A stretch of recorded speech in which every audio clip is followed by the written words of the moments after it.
Welcome to episode 37 of Rabbit Hole Reviews. So in today's episode, we're going to go ahead and talk about the two rifles that you see here. These are both Yugoslav M59/66A1s. So the M59/66A1 was the final iteration of the M59 series. So the M59 is the Yugoslav's version of the Russian/Chinese type SKS semi-automatic carbine. So there's a couple of differences between this rifle and, say, like the Norinco. While they're pretty close in weight, despite what people think, they're roughly about 8.5 pounds each. The Yugoslav is definitely heavier. I haven't weighed out the exact number of ounces heavier than it is versus a Russian or Chinese, but you get a little bit extra weight attached to these and length due to a couple things. One, you'll notice out here there's a permanently attached 23 millimeter spigot grenade launcher. So this adapter, you've got a slip ring so the grenade doesn't fall off when you're pointing it down. This is 23 millimeters, which is NATO standard. So it will fire NATO rifle grenades, which is, I'm sure, not by accident. And it also, you have extra weight because in order to fire the grenade, you have a gas shutoff gas system here. So this sight, you move this knob out of the way, you pivot this ladder sight up 90 degrees to face roughly like so. And by doing that, once you pivot it to the 90-degree angle that you see here, it will both cut off the gas system and then also present to you graduations out to, well, hundreds of meters to sight in and fire your rifle grenade. That was continued in the M70 series, which is the Yugoslav's Kalashnikov line. So you've got the M70, M70B1, AB2, the M72, a whole line of M92, a whole line of 7.62 by 39 Kalashnikovs. I actually have a review of the M70 ZPAP. If you want to take a look at that, that's episode 34. If you scroll back in the channel, I'll probably do another review of that. I think it's worthy of another more expansive review. And I've also got some other Zastava guns in the pipeline to get reviewed, namely another M72 that's being built right now, which I sent off today, and also the new M72, which I won't go off too much in the weeds, but I'm going to have one of those for review on the channel. So getting back to the M59, of course, it's an SKS, so you have a lot of the same features and pretty much all the limitations of an SKS, right? So what are those limitations?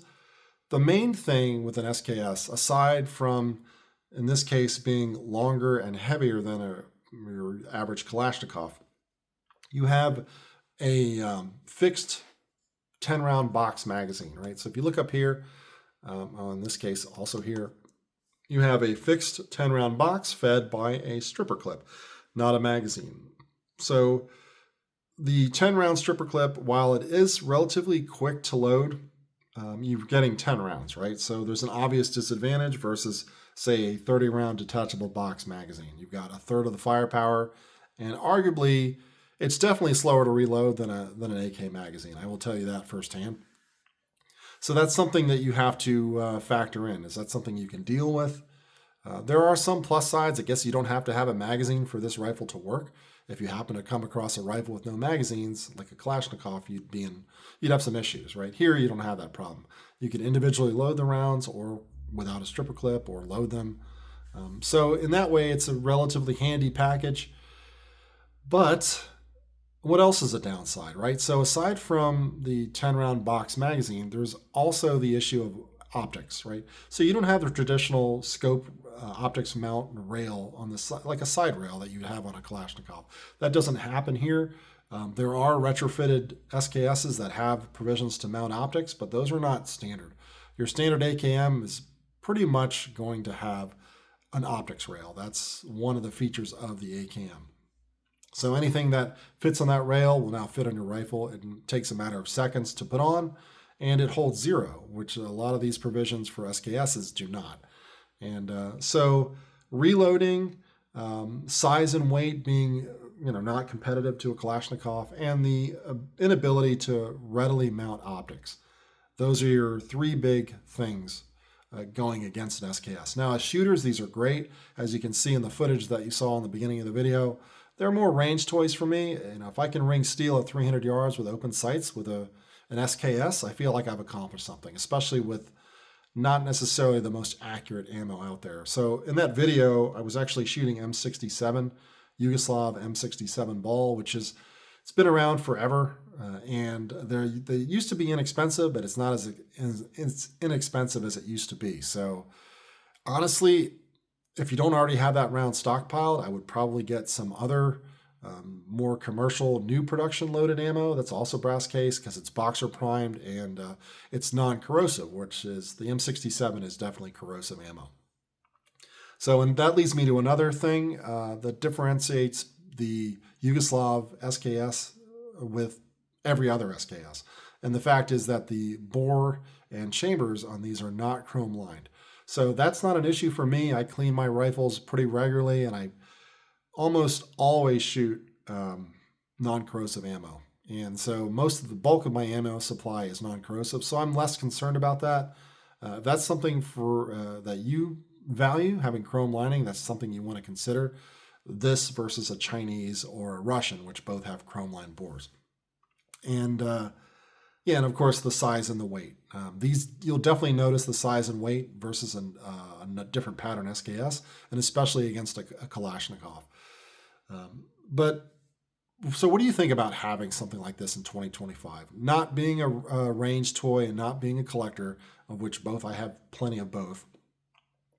Would this be considered like a ranch rifle? Would you consider this as like a go-to rifle?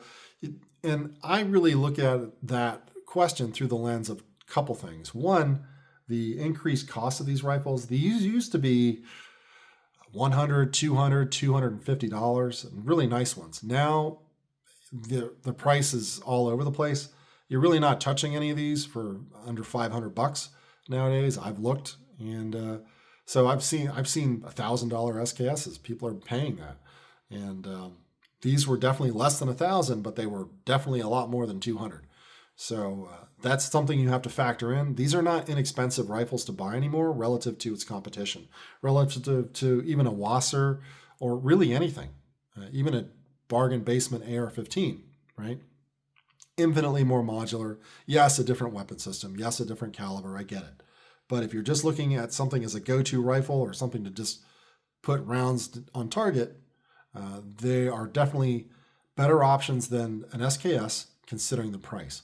And then the other factor that makes these less competitive is the cost of 7.62 by 39. So these aren't AR-15s where you can swap uppers around and do whatever, change calibers. You're stuck with 7.62 by 39 across the entire range of SKS. They didn't make them in any other caliber. So you're buying 7.62 by 39 to feed these. And with each progressing year in the last 2 or 3 years, ammo prices have gone up. And I don't see them really going down to the, not so much pre-pandemic levels, but the old eras where you could get a box of, 20 rounds for less than $5. Those days, I think, are finished, mainly due to importations. Now, that could change. I hope it does. But really look at these rifles through the increased cost of what they are to acquire today, and then, of course, the cost of ammo. And so that kind of, it changes your perception of how useful something like this is, aside from being just a collector's item and a range toy, and just they're great shooters, right? Not to belabor that point, but as a go-to rifle, what say you as far as an SKS of any type versus what's out there today? So aside from flaming me in the comments, which I always appreciate, I definitely would be open to discussing the viability of an SKS in the U.S. market today based on its current price and the price of its ammo. So that's all I really have. I will go over other SKSs on the channel in the future. I have a Chinese one, which we will definitely talk about relative to this. And but yeah, that's all I have for now. This has been episode 37 of Rabbit Hole Reviews.